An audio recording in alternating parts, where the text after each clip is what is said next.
super excited to go see it. Alexis was super excited. She actually did like a whole run through the whole dance at the park, and she had it like perfectly. Like she was perfect with all of it. That's my baby. I just was so excited to see her.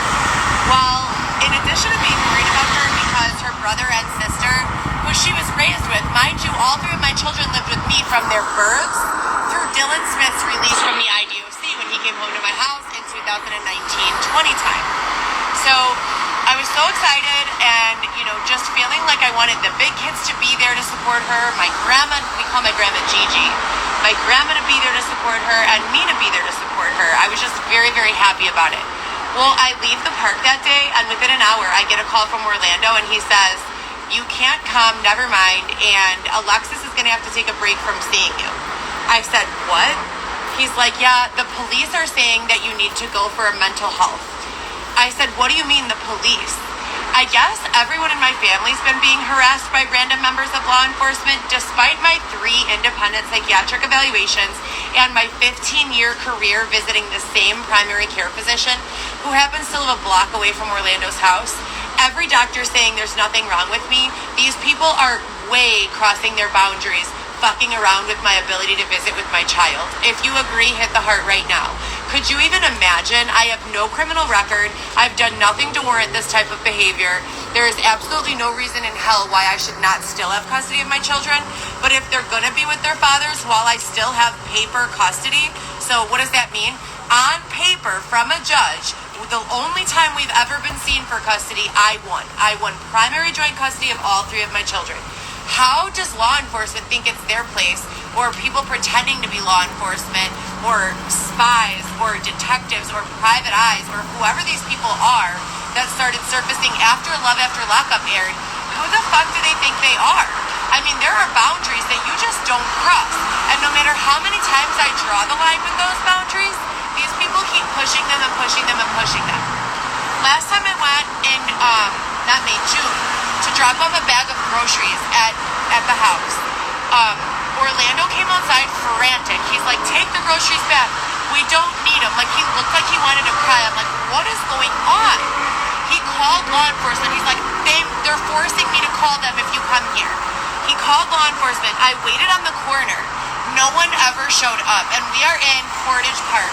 This is a decent community. Like, this is not the hood. This is like, it's a hood, but it's not like the lower, like, poverty communities where it's wrong that police don't show up, but you understand that they don't. They respond here, and they respond pretty strictly. And Orlando's best friends from high school, his parents are the chief of police in Boys Town. So I've been trying to go through them, through one of my ex-girlfriends was dating their son.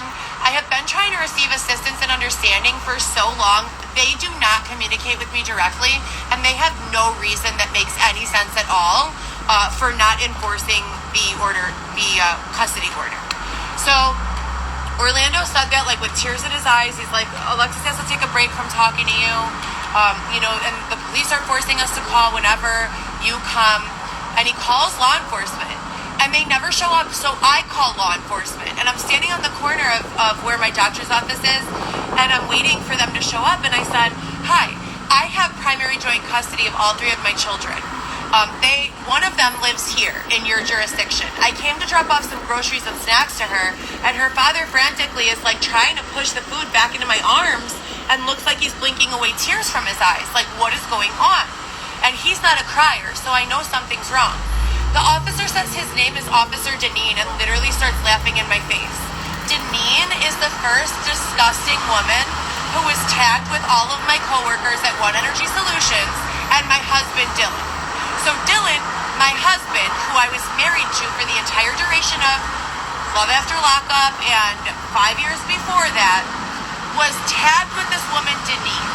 I have not even thought of Dylan or this woman in years. Why are Chicago law enforcement officers answering the phone using her name? Deneen? It was a man. That's not even his real name. So we look into it further. There's no Officer Deneen there. So I am concerned for my child's safety living in this jurisdiction. I am concerned as to who continues to harass my family members. And I'm also very concerned as to why I have to drop off my child's birthday gifts and food and run. It's not acceptable. I need someone to make sense of this. When I call local law enforcement, they say they have no idea, that they've seen the custody agreement, that they're new there. I don't know how many times you change cops per jurisdiction, but this is getting out of control. It's been 4 years. There shouldn't be a complete new set of detectives every year, should there? Like, it just doesn't make sense. So we're on our way over there right now. Last month I dropped off her birthday gift. Her birthday is September 19th, so I went over there and dropped off a big birthday bag. Her grandpa opened the door. Thank God. Thank God. Thank God. Thank you, Franklin, for accepting the gift. He said, Alexis and Orlando don't live here anymore. I said, okay, but can you get her the gift? He said, I promise I'll bring her the gift. So I gave him the gift, and he said he brought it to her immediately. Orlando has not been able to answer the phone. Another weird issue is that his phone is on, but going straight to voicemail. I'm not blocked, but it's going straight to voicemail. Why would someone's phone be off for an extended period of time if everything is fine with them?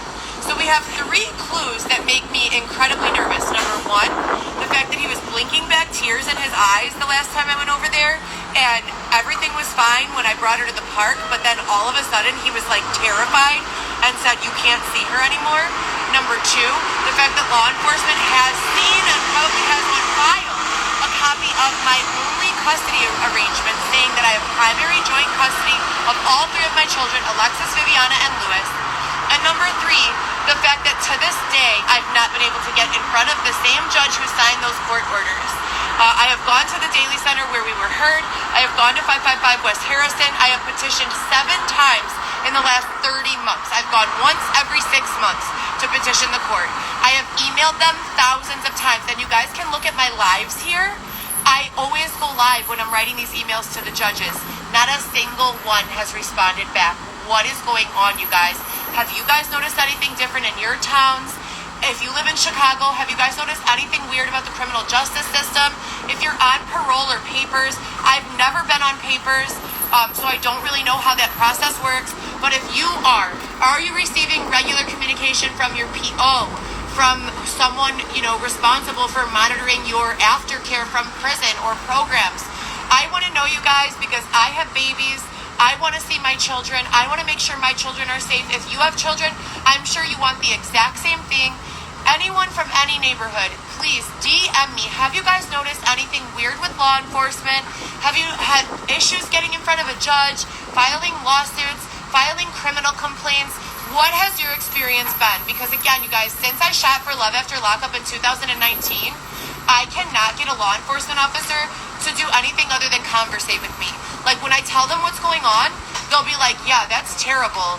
I don't know what to tell you to do. The state's attorney is the one who's supposed to do something about that. They'll file a report for me. They'll give me a report number, but that's all they can do. They say that literally the state's attorney has to take care of it. So please, you guys, please, cross your fingers for me. Pray to God for me. Xavier's here with me. He never oversteps his boundaries when I go to my children's house. Babe, do you want to say hi? We need $20. He said if you guys want to give him $20. He's just playing. But anyways, he always stays about a block or 2 away when I go to my child's houses, which I've asked him to do out of respect for my exes and respect for the entire situation. But again, if you guys could please put a prayer up in the air for me and my 3 children and my entire family. I'll do the same for you. And please DM me if you guys know what's going on, because it's very scary. It's been incredibly scary. I miss my children like you have no idea. Like, I've said this a million times. If someone came up to me and was like, I'll give you your kids for your kidney, I'd be like, take it.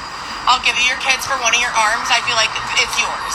I miss my babies, and I just want nothing more than for this nightmare to end. So we're heading over there now. We're grabbing snacks. We're dropping them off to my baby.